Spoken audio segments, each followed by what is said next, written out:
Hey guys, I'm Corey Tilley, And I'm Alex Lusk. and we'll be introducing Davie County PE to a transition from traditional to standard-based grading systems.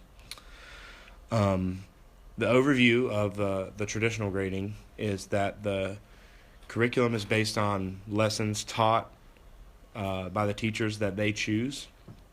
Um, the grades in the grade book can be given on any item that the teacher chooses. And if you have a different PE teacher, expectations can affect grades in different ways for different students. All the students' grades throughout the semester are averaged together for one final grade, and the grades only reflect scores, not what the student has actually learned. All right, so now we're going to go through traditional grading and the curriculum issues that come along with it. The assessments used determine the mean or the average, not the best quality of the student.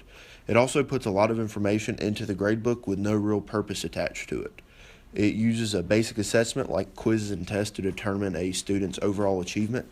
It doesn't look into their psychomotor development as they progress through the course. Random things are also mixed in to determine a grade, such as are they dressed out, are they wearing the proper shoes, are they giving effort. It's all relative to the teacher that is grading them. It also uses unclear criterion but is based on percentages. The teacher can expect them to get a set percentage of what they're doing, but the student is unaware of what they're doing, so some of them might not be given full effort throughout the whole process. So at this graph, we've got the integrity of grading. To the left, we've got problems with the traditional grading system, and to the right, we've got the shift into a standard-based.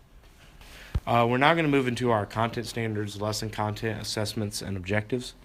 Our first standard we chose was from the motor skills domain, which relates to the psychomotor domain of learning. We're going to use basic and advanced skills to participate proficiently in at least 3 of the following activities that you can read below. Our next standard is from the movement concepts domain, which relates to the cognitive domain of learning. And it's going to use complex movement principles to evaluate and improve performance. Our lesson content will revolve around our 2 standards that you see above and will shape our curriculum throughout the year. Our objective is to create physically literate and healthy individuals throughout the course of the year. We will do this by using a variety of reliable, valid assessments. What is standard-based grading, and why are we transitioning to it? This is a diagram that shows you what it is. Standard-based grading in PE, it emphasizes the most recent evidence of learning when grading.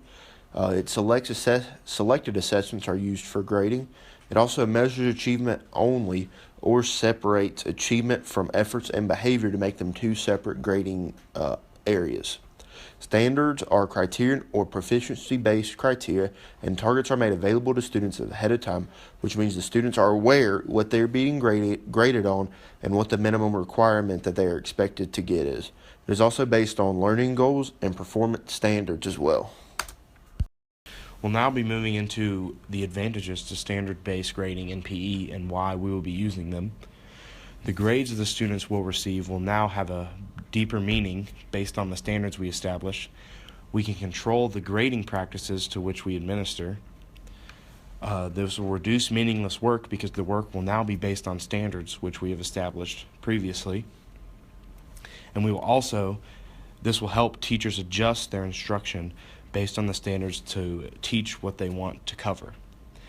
This chart shows the traditional gradebook compared to a standard-based gradebook.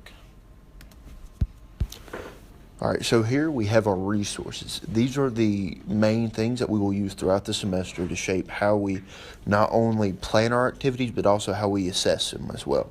We've got our Shape America. That is the leading organization that helps the U.S. Educational department set up their standards, and their motto is working to empower all children to lead healthy and active lifestyles. Then we've got our Healthy People 2020. That is actually a federal-based government plan or initiative to improve the overall health and well-being of all Americans.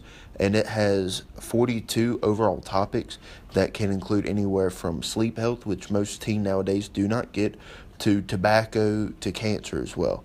and they list all their plans and goals, which are all measurable numbers, whether it's moving sleep improvement from where it's at maybe 20% to maybe something as good as 40% of overall teens are getting the sleep that they need to through the night.